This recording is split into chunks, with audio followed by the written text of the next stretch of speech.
Hola, mis amigos. Bienvenidos a Barcast. Me llamo Cash here. Aquí tenemos mi amigo, mi muchacho, que se llama On the Chaos.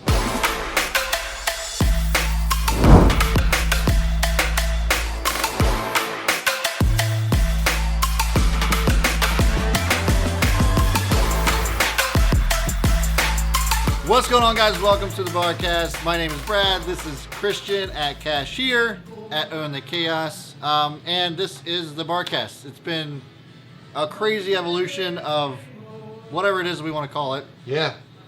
We're rolling. We're actually in the Horseshoe Road out on yet again. We're loving this side of the bar, so we might stick around here for a little while. So if you guys have been following us for a long time, I've always introduced this as the Horseshoe came in on, and now we're on the side called the Horseshoe Road out on. So. Okay, you did this twice. You did this the last episode, and you're doing it now, and I can't stand by idly and let you tell a lie. Oh. So we're at the Horseshoe Road out on Main Bar, and I'm pointing back because there's another bar back there. That bar is still the Horseshoe Road out on. I know. We weren't filming from the Horseshoe. We've actually never filmed from the Horseshoe came in on. But it's impossible. Do you hear Nothing's the music? Impossible. The music is nothing. But we can get here at like 8 a.m. We can film. I mean, yeah, if they would let us in at 8 a.m.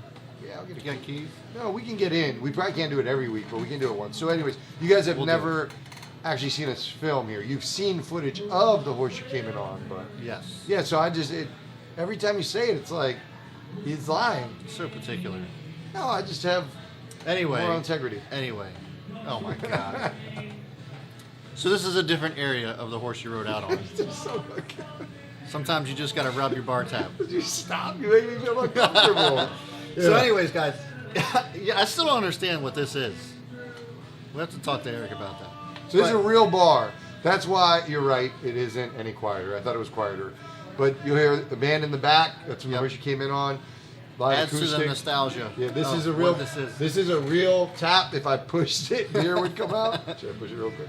Yeah, just do it. Fuck it. Oh. Sorry, Eric. Something's up with that tap. I got away. That was like a shower. I'll never do that again. Okay, let's go. All right, so guys, what this is, now that we're done dicking around, is a cast where we just talk about business type stuff. We drink, whatever it is that we want to drink, and we just have a little fun fact about that drink. We give each other's toasts. We have your toasts on here. It's been a crazy evolution of this podcast. Podcasts are so competitive these days, and so we just try to do something to make we just keep make throwing shit on the wall, and then some of see it what sticks. I thought it was spaghetti, but okay, let's just go there. PG-13. Oh. But anyways, getting to that point, we do have since we're on the Cantina side. Yes. We're last week we had we had tequila. And by last week we mean 20 minutes ago. I'm sorry. Well, they don't understand why you're stumbling over your words. Why? Because you had a very delicious tequila. It was amazing. $60. Yeah, it was a $60 shot. Tequila. Of tequila. It was so good. Yeah, so feels good. We still have another very good shot of tequila on the way. On the way, right about now. Whoop. Whoa. That was close. All right, so I'll get a close up on some B-roll of this, but this is, you pronounce it. This is Mr. Rican. Herradura. Yep, So this is Reposado, which is, so we did extra añejo. Yes. Last week. Which we explained what añejo was. Yes. Añejo is aged 1 year to 3 years. Right. That was extra añejo, which was 49 months. This is aged, so Reposado is 2 months to 12 months. I don't know if this says how long it's aged for. I don't think it's the full 12 months. That's surprising. It usually says it on here. But, August 2016. But I don't know. Wait, that was when it was bottled. I don't know when it was put out. But anyways, who knows? But, so this is special. So, Herradura, which actually is owned by the same family, the Brown Foreman portfolio has Jack Daniels. They also have Herradura. Herradura. This one is port cast finish. So the barrels they put it in are the Is port. it a port barrel? Yeah, barrel. Like port wine. Yeah. I keep saying pork, but yeah, port. Yeah. So they have a Scotch whiskey finish. Yeah, I'm curious to try So that they too. finish them off in those barrels. So I thought this would be a little bit different, something different for us to try. And so the way we do this number is we have a toast competition. And how the toast competition works is I bring an original toast, he Googles it, and I kick his ass because you, the viewers, vote on who has the better toast. That's pretty good. Except I've won some of the Google ones and you have not. By some, like, less than 10%. By landslides, by the way. And I think I have the first and only unanimous winning toast. you do, yes. Yes, I'm the Steph Curry of toast. You're the, I'm not creative. I'm just not creative. who would you be? You're like the, Kevin Durant. Just hopping on the winning team. that was not what was going. You're like the Kyle Korver of toast. You got your mic's just hanging out there, but whatever. The Kyle Korver of now it's going to be distracting to them. So you're the Kyle Korver. You're Kyle Korver because you come through every once in a while, but we typically don't hear from you or see you. For the most part. So Okay, Kyle, whatever. I All was gonna right. call you the Luke Longley. That's like a throwback. You don't know So- who Luke Longley is, do you? No, I don't.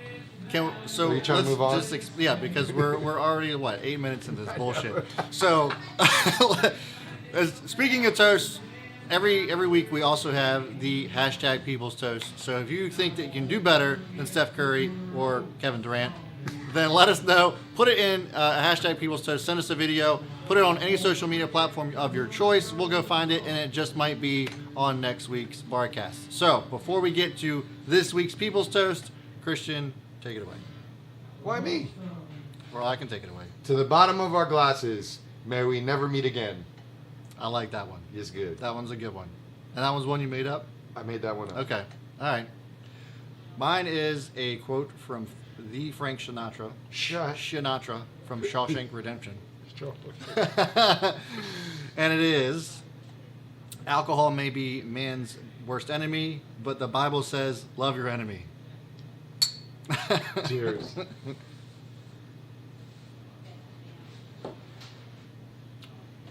That one's interesting. It is. The finish is like Yeah. You can taste the port. Oh yeah. Oh yeah. It's. I couldn't drink that all the time. Me either. See, I feel like I'm a little spoiled from last Yeah. week's. It's cool because you're talking about less The difference Hey between- Dana, do you know how long this is aged? Reposado, the Herradura? 12 months. So, anyways, yeah, you can really tell a difference between. It sticks with you. Yeah. So it was cool because we had an aged 49 months, and this is max age 12 months. Night and day. Yeah, Night for and sure. day. I could not continue to drink that. I don't know if But I could either. I could do that once. Yeah. I mean, I don't even really drink, but I'm if I not- did choose, I would drink that. Yeah, and I'm not Once. really like a tequila drinker. Yeah. The last tequila we had, I could drink that all day long. You know, I actually forgot it was tequila, Yeah. which is weird. It tasted like whiskey, bourbon, sort of. Yeah. It still had that. I don't know how to explain it, but it still had that like tequila taste to it. But it had those. I'm gonna wash this down with a nice horse you came in on mug water. Are these mugs? Or are they just glasses? They're actually mugs, so you don't usually get water in these mugs. Oh, These are mugs. This is what they do the beers, pour the beers in. they're quite fancy. Classy. Yeah. Okay, so let's get into it because we've been. Sticking around too long. All right. What we got? What do we got? We actually. Tell me By what's the going- way, What? we still have yet to have featured today's People's Toast, so let's just yeah. hit that up. We're Which brings us to this week's People's Toast. So if you guys have yet to have submitted your People's Toast and you think that you can do better than Christian and I, send us a video, hashtag it People's Toast on your favorite social media platform, and this is this week's People's Toast. People's toast. To the chairs we sit on, the toilets we shit on, and not forgetting which is which. All right, so there you have it. If you guys like that, certainly give it a thumbs up. And again, And thank you to Tidy Whitey's 1982 for that wonderful toast. what the fuck? Just kidding. He just has to say something that's completely random. He does this shit all the time. You wonder why I can't focus. I feel great. Business is good. Weather's good. Weather's beautiful. You know, I was thinking about this too, Yeah. and we can talk about this. I think maybe this is the direction we end up going in. But when we talk about business being good, it's like, you know, when we look at some other entrepreneurs and we're like, man, they're freaking crushing it. Like, they're just going balls to the wall. They're an 8-figure company or whatever. We're not an 8-figure company. We're not even a 7-figure company. But we're having a blast just doing what we're doing. Yeah. And something resonated with me when you said this, and when we were in Toronto. And it's something that that's kind of like stuck with me. And you said something when we were just like walking into the conference that we were at. And you just said, you know, we don't have to crush it in order to just like if we're just comfortable, if we're just like having a good time and having a blast doing it, like that's all I really care about. And that's kind of how we've both viewed this to a certain extent. Obviously, we do want things to grow and we do want things to progress. But you know, I'm just happy doing what it is that we're doing. Yeah, I agree. I don't. It's sort of how you define success. And when you hear entrepreneurs that just wish they could get back to the grind and to like, you know, when things were crazy and things were unpredictable and you didn't know if you were going to make it or not. Right. Like they yearn for that, and they yearn for being like just a small startup. And that always resonates with me because it's like life and business are so closely connected to me, because you think like it's not all about revenue. In many ways, so it's not all money doesn't equal happiness, right? Right. Also, salary isn't as important as budgeting, and what really matters is how much you take home. But then also with business, it's the same thing. Like revenues don't mean anything. You tell me how much your company makes, that gives me no indication of how healthy your business is. I want to know your net income. I want to know your bottom line. What do you take home? So those things are related to me. Yeah. And the same is with success. Like we chase money and we always want to get this salary, but like when you get it, it's like for what? Right. But what matters is like the memories in life, is the people you surround yourself with, is experiencing it with somebody. If you have a business and never get to experience with anybody, how cool is that? Yeah. So for me, I think it's the same thing. It's like, obviously I want to make money, but if I'm having fun at what I do and I'm trying to make memories and I'm focusing on like myself and developing myself, like that's the fun part, and the money will work itself out. Same with business. Yeah. I believe that. Yeah. If we just focus on, we don't care if this is going to make money. What do we love about our business? Let's have fun. Let's spend time like doing things we love, like this Barcast. Yeah. And I think it'll resonate with people, and that will in turn grow the business and build relationships, which is all that we talk about. So, sorry that was long-winded, but no, I mean, believe it. I agree with you 100%. I mean, when people, and especially like in YouTube, people can tell like through your body language, through, you know, even just your tone of voice, whether or not you're actually passionate about what it is that you're doing. And that's what people buy into. People buy into your passion. They don't buy into anything else. Yeah. Especially on YouTube, because what are you investing on YouTube? Your time. Yeah. And so if I'm investing my time in you, it's because I believe in whatever it is that you're doing, and I want to see more of that. Yeah. And I agree with you 100%. Like, it's a grind, and you have your low points, you have your high points, but even in the low points, it's like, you know, I know why I'm doing this. You know, I've never wanted to just stop doing it. And I guess if that point ever comes, then I know that I need to make a decision about what it is that I'm doing.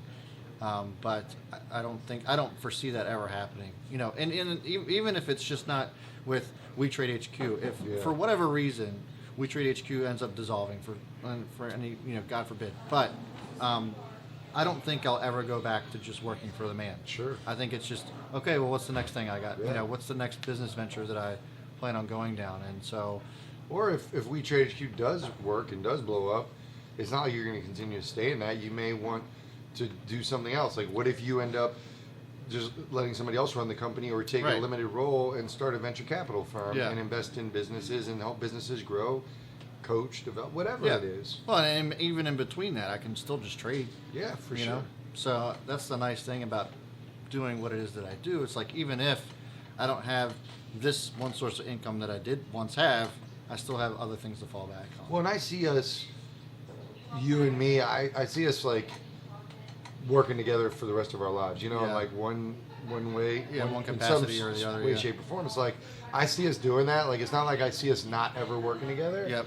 And I don't think it's just We Trade HQ. You know what I mean? Yeah, I don't think so either. So like, I think that when we get older and we're like 70 years old, hanging out, Right. I don't think we're gonna be like, yo, man, remember when we made our first $1 million? I think we're gonna be like, hey, remember when we were sitting at the bar doing the Barcast and acting like a bunch of dumb fools? Yeah, Like, right. And we're gonna like pull up clips. Like, I think this, which yields us $0 Yeah, right now, right. like this is part of my week that I look forward to most and I get excited about. You know what I mean? Yeah. So that's just more proof that like we're doing the right thing from that sense. And I think that like when we start to have guests on, they'll start to see that too, and then they'll feed off of that. And I Yeah. think that's just going to make it that much more, I don't know, enjoyable for the viewer, enjoyable for us. I'm really excited for that too. Just Yeah. like being able to interview them, hear their stories. That's kind of what I've always saw this as. So yeah, I'm super pumped for that. Yeah, we just continuing. Well, my company 262 Hospitality, like sort of the idea behind it and the root of it and the mission is really to connect to the world, right? And that means people. That means engaging with others, and Yeah. like it's grounded in the idea of relationships. And so we're doing what our mission is about. Like us talking here is part of the Yeah. connection piece of my mission, and really thinking about adding more people to that. And then the community of We Trade HQ, like that's going to continue to grow, and Yep. that's really cool. So, it's important. Really, we don't really talk about it much, but I feel like we do maybe focus. We're supposed to focus on growth and sales and stuff, but I feel like there's a different way we can look at it, rather than from a revenue perspective, like really just growing our community. Yeah, growing our community, and even just from a personal development standpoint, like there's times where I don't want to necessarily get up out of bed and work that day, Yeah. but it's because of the community that we built that, like, I'm like, you know what, I can't let these people down. I gotta Sure. get up.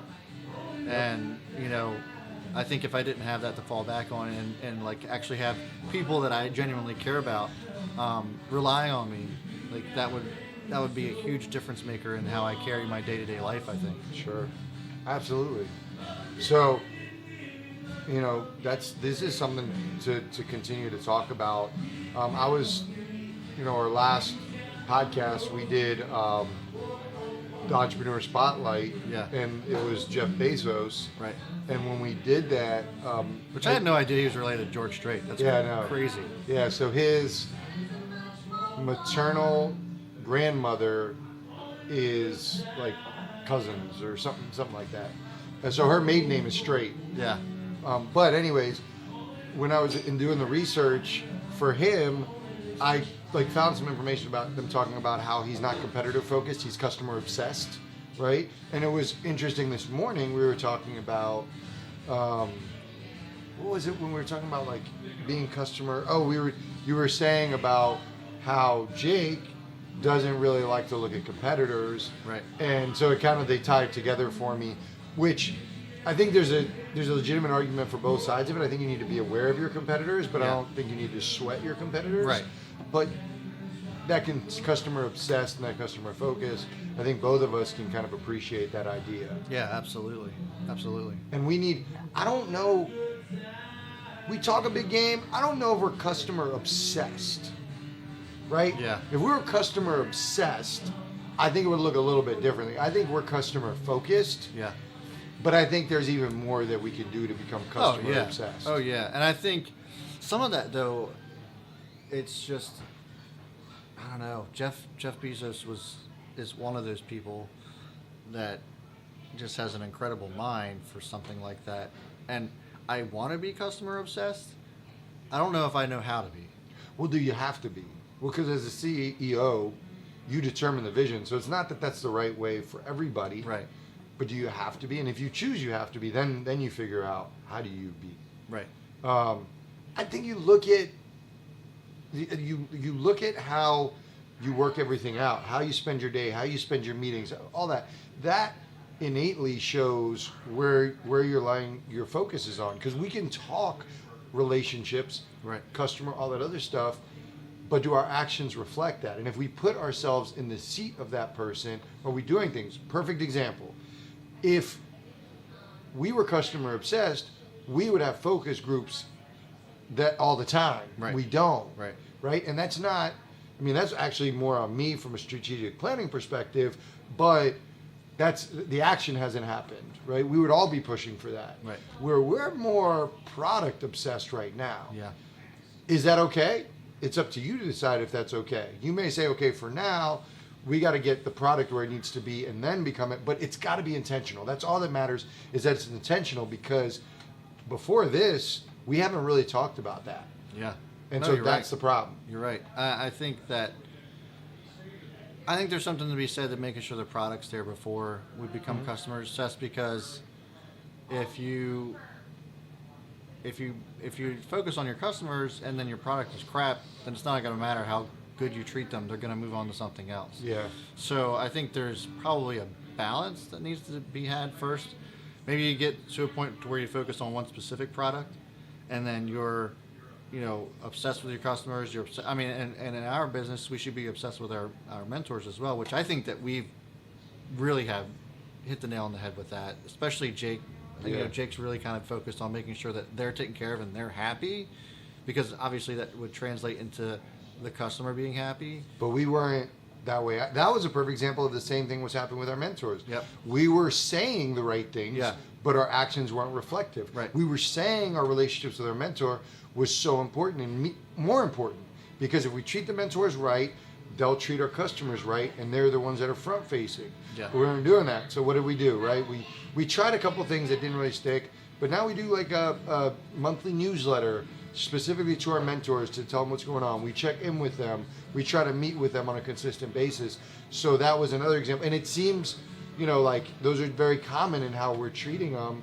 And again, I don't think that there's an answer that you can become totally customer obsessed. Yeah. Doesn't matter.